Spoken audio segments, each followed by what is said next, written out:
Well, we got the carburetor. Little kit came with a filter. Came with some throttle cables for the. This one has an accelerator pump. And let's see here. When you crank the throttle, there's two cables, and this cable is adjustable to open this pump. It's got a little cam there, so you got one cable to here and one, of course, going to the slide, and you can do adjustments on both of them to get the pump to come in when you want. You want early pump, you know, like right as you start to crack it, or a little later.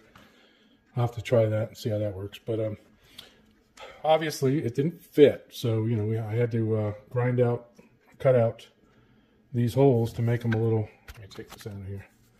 Make them a little bigger to accommodate the bolt pattern that we have. So I got one side out and I filed it. Looks good. And then this side's got to be done still. So we'll have the width we need to fit it onto.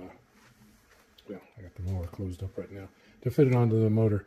So it's looking good. It's coming along good. I'll bring you back in when I get both of these sides done, and we'll match it up to the motor. And then, of course, I got to take the studs are too long because you know the way they're designed to hold not these but the other ones. They're designed to hold the filter and all. So there's different lengths. Basically, it looks like this. So what I'm gonna do is thread it into the they're both threaded into the head right now. Then I'll cut it off to the right length where it's just poking out of the carburetor a little bit, and then thread it with the M6, and then we'll be able to bolt it right up just like it was meant to be. So yeah, I like the carburetor. And also the part I liked about it is it has a manual choke.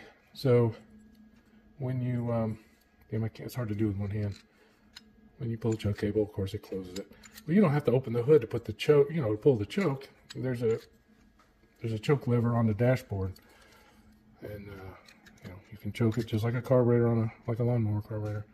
There's a little squirter there sticking up. Sends in a little pump of fuel into the incoming air. Gives it a little boost. What a difference, though. Here's the original. Typical. What is it? A Walbro, I believe. Yeah, Walbro. Nice carburetor. Not putting them down. And then here's the it's a how do they say Kei Hin? This is actually the same diameter, and it doesn't look like it here, but I measured it. Actually, the carburetor might be a tad smaller, but the bore of the intake manifold is matched up perfectly to this one. So we're looking good. Got a mixture screw on this one, and of course our idle screw over here. And then we can adjust our pump and a choke. And I think it's going to be great. We'll see though when we get it on and get it tuned up. Yeah, it looks like let's see what we got in there. What do we got here? 30. Oh damn, 28. So 30 will be plenty. It's a little smaller even. What the heck? Let me shut her down a little bit. Carburetor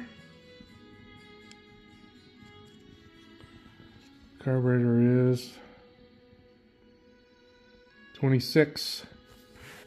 So 30 won't be overshooting it at all. It'll be a little bit bigger, but nothing terrible. This is a 398cc. Alright, well, it's looking like I got about 34 millimeters, but it's an odd shape, like a D-shaped port. Straight in there, nice. Yeah, so we'll go with that 30 millimeter. Make a little manifold for it. I can get rid of all that. No choke, throttle, none of that. I have its own cables for that. Springs, all that. So that'll be clean. Keep it tight in there. Looks like there's enough room, to fit something in as long as there's not much of a manifold. And then I'll have to block this off to keep the air, from blowing out. And maybe make some kind of an air cleaner that's decent, that won't get drowned out, if a lot of water comes up from the front wheels there. So, okay, so I cut these studs to length that looks like it'll fit. And then stuck them in the drill and put them up against the grinder and made the little bevel on the end. And now I'm going to, I'm just cutting a 1/4-20. I went with a 1/4-20 instead of an M6. Seemed like the M6 wouldn't go on. So yeah, I'm cutting a 1/4-20, and we'll put those in the head and see how it works. Looks like they're going to be perfect. Well, I don't know about you, but I think that's looking pretty good in there. Studs are a good length. Looks like the cables are going to be able to eke them in there. Won't be a lot of room, but it'll fit. Carburetor's tied up against the motor. Plenty of room. Might even squeeze the air filter in there. Who knows? All that junk that was mounted here, all that clever bracketry and all the levers and whatever for the throttle and the choke, all that's gone. Simple. One cable, one carburetor.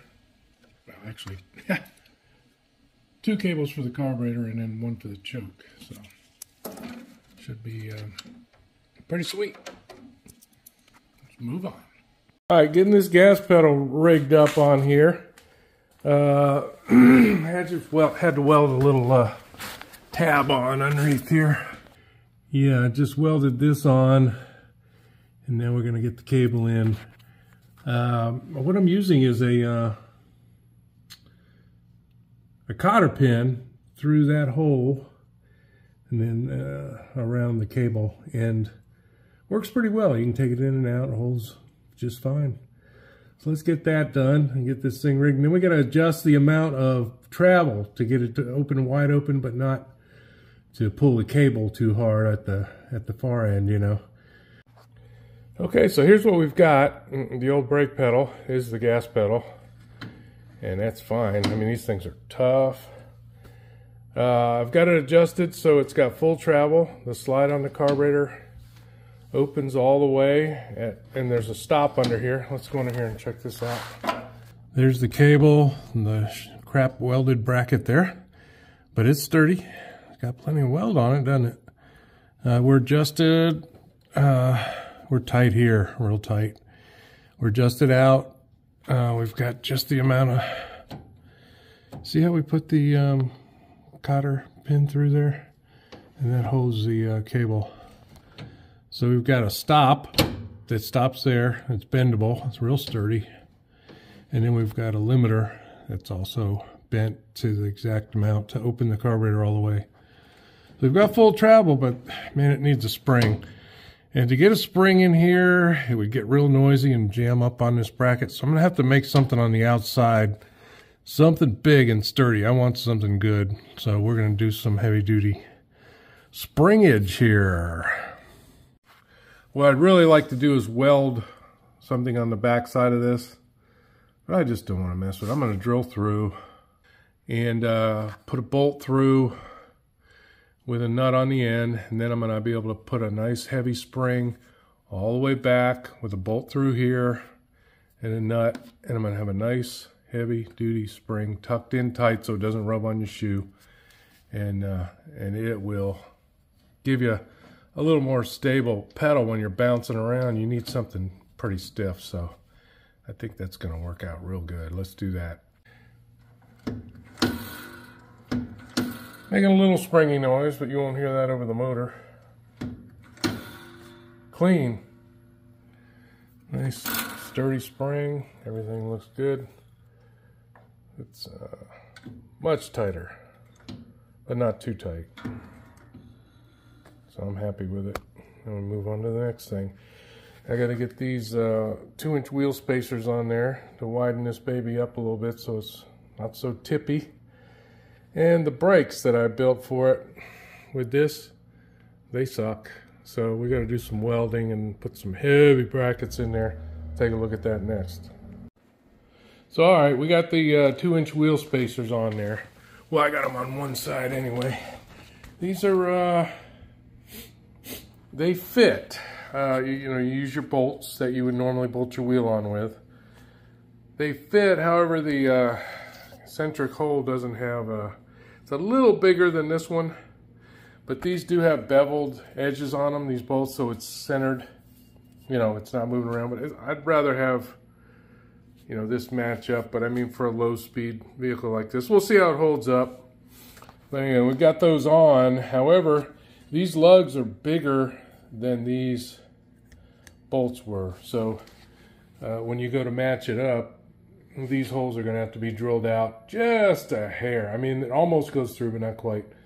So I'll do that, and they'll fit. But each time if I ever change a wheel or whatever, I'm going to have to drill them out to match that, or take these off. We'll see how it works out. But 2 inches, that's a lot. I know, people are going to say, put stress on your bearings and blah, blah, blah. So be it. Put stress on the bearings, we'll move on to the next thing. We'll replace them or get another transmission or whatever we need to do. Anyway, there's the brake that I installed. It works, but these 2 bolts go into the transmission, into the aluminum Peerless 820. No bueno. I mean, they're just not going to hold. These bolts go into the caliper. That's great and all.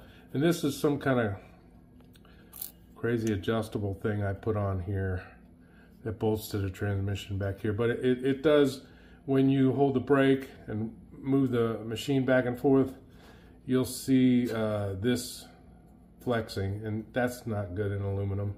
So what I'm going to do is just do away with this and weld a plate up here, something coming down or from over here, and make this welded in, or it bolts into the welded piece. So that's the next endeavor here. But yeah, there's the brake, there's the caliper, the original disc. I'd like to put a bigger one on there, I might someday, but it stops good. We'll lock the wheels up. Anyway, at this point, that's where we're at. All right, here it is. Everything's done here. We've got new mounting points here, all welded up. It's unboltable. The disc is loose in there. When you squeeze the brake, it's tight. Everything seems to be lined up. It's all welded to the frame there. We won't look at those welds. So let's get these wheels bolted on here and check out the difference. Yeah,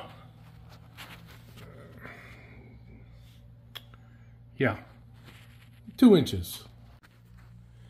Wow, it looks like more than 2 inches, doesn't it? Look at that. Here's this side's not done yet. And there's your 2 inches added on. Let's get this other side switched over. At least I don't have to work on the brakes. This won't take any time at all. Well, we got a lot done today.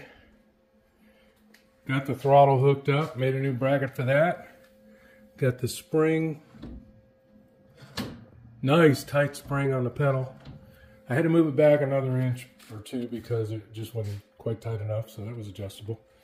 And we got the brakes welded, the bracket for the brake caliper welded, and the 2-inch spacers are installed. She's a little hippie. That's what it needs to keep from rolling over. It was so narrow. I mean, it tipped over on me already, and I barely even used it. So looking good there. The tree scrubbers there, the rock scrubbers are in a little bit, but it'll be fine. And now we're gonna just get the carburetor jet set and everything, and get a choke cable for the carburetor and get that all going, and take it for a ride. She's ready to go. I mean, you know, a lot more work to do, but ready to take out and run and tackle some hills, some creeks. See what it'll do. Got to put some liquid in the tires in the front. She pulls wheelies like crazy, so you don't want that. And yeah, that's about it for this one.